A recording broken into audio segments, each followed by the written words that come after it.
La inversión inicial hecha por el puerto en toda la zona previa a ser convertida en Port-Vell era absolutamente en infraestructuras, no solo para facilitar los servicios de electricidad, de agua, de teléfono y de todo lo que pudiera hacer falta dentro, sino también de toda una red de extracción de aguas residuales y de canalización de residuos sólidos, modernamente ya clasificados en los diferentes tipos de residuos para recibir el tratamiento según corresponde.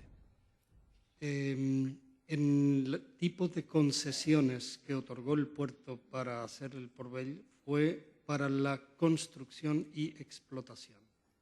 Es decir, el puerto no hizo inversiones directas más que en los espacios públicos, en toda la zona externa, que es donde totalizaban aproximadamente estos 50 millones de inversión.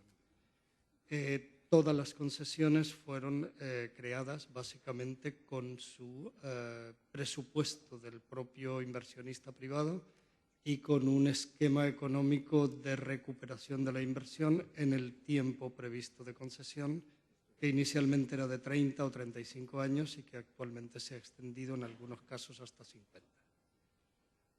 Con respecto al medio ambiente, no se hicieron estudios, evidentemente, no conozco magnitudes cuantificativas, no conozco valores. Probablemente hablando de 18 años atrás, los estudios de impacto ambiental eran menos estrictos. Y lo único que se puede mencionar interesante es que hasta esa época las aguas residuales de la ciudad de Barcelona entraban a la dársena portuaria. Como parte de la reconversión de toda la zona portuaria, se canalizó una recogida de aguas residuales que se lleva directamente a una estación depuradora junto a uno de los ríos que limitan la ciudad, y por lo tanto ese primer paso se pudo lograr. Como segundo comentario cabría mencionar que se han plantado aproximadamente 1.500 árboles, de los cuales son unos 900 de distinta variedad y cerca de 600 palmeras en la zona de todo el ámbito del Port-Vell, y hay unos 7.000 metros aproximadamente de césped, de grama, de los que, por cierto, la ciudad de Barcelona no tiene facilidad en sus espacios para tener.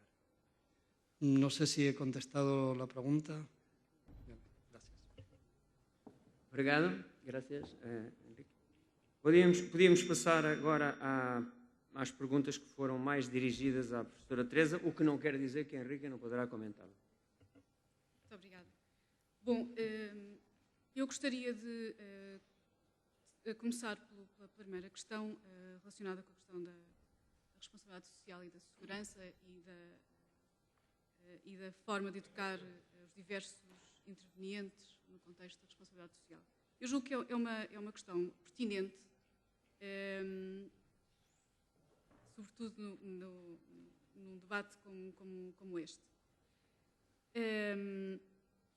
A responsabilidade social, naturalmente, tem que ser assumida pelos diversos intervenientes de uma comunidade. Não é apenas pelo Porto, pela entidade portuária, no domínio do ambiente e da segurança dos cidadãos, é também por parte, por exemplo, das câmaras municipais, ao evitarem a concentração urbana nas imediações dos portos. Referi apenas um exemplo. Eu julgo que eu não tenho soluções, mas acredito que uma das formas de se começar é fazer algo que não é frequente no nosso país, que é uma construção partilhada da visão de futuro para as comunidades. E quando falo em comunidades, falo em municípios ou conjuntos de municípios. Portanto, uma visão, a construção dessa visão de futuro e a identificação das responsabilidades de cada interveniente, de cada entidade e de cada grupo de cidadãos. Enquanto não aprendermos a fazer isto, vamos sempre achar que é o vizinho do lado que tem a responsabilidade perante determinados problemas e não clarificar exatamente a distribuição dessa responsabilidade pelos diversos intervenientes. Relativamente à intervenção do Sr. Presidente da Junta de Freguesia da Gafanha de Nazaré, naturalmente, como compreendo, não posso responder pelo Porto de Aveiro, não me cabe a mim. Do que conheço, sei que têm sido desenvolvidos esforços significativos para minimizar os efeitos ambientais sobre as populações vizinhas e acredito que muito mais e melhor se irá fazer no futuro. Talvez possa dar aqui uma pequena achega em relação a estas duas questões, porque nós, Departamento de Ambiente, temos estado diretamente envolvidos por solicitação da Administração de Porto de Aveiro em algumas áreas da segurança relacionadas principalmente com acidentes graves e apoio à tomada da decisão, fornecendo instrumentos que permitem em determinadas situações, na sequência daquilo que é a Diretiva de Seveso II e a legislação que veio, que permite, de algum modo, ter condições para, caso houvesse algum problema, ele poder ser imediatamente resolvido ou, pelo menos, apontadas as soluções. Em segundo lugar, é importantíssimo que tudo isto seja feito exatamente com a participação da população.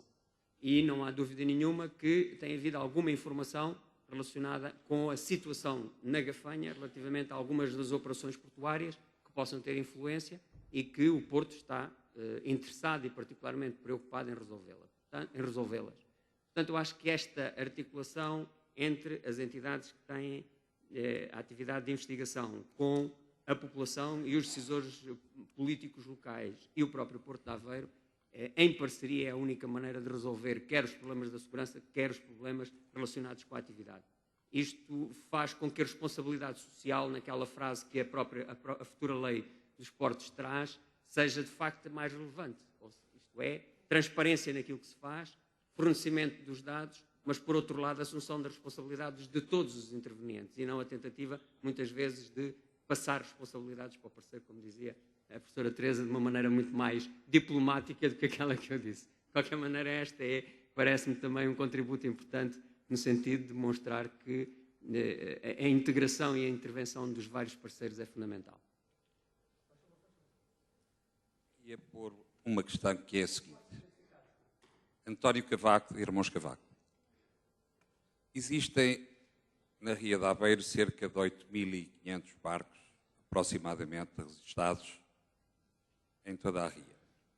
Existem, segundo o meu cálculo aproximado, cerca de 1.000 e qualquer coisa postos de amarração em pequenas docas, sem as condições que hoje devem ser exigidas para ancoradores de barcos de recreio, essencialmente.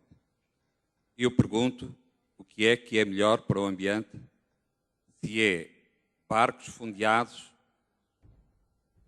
em condições, sabe Deus como, não é?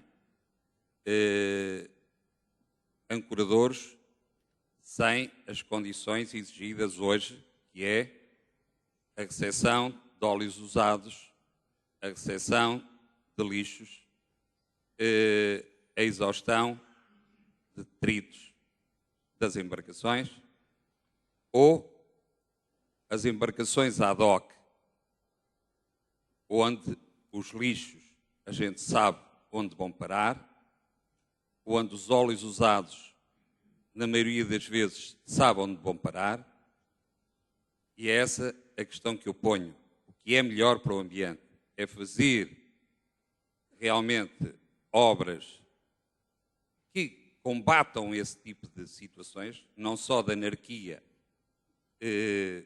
das próprias embarcações no estuário, bem como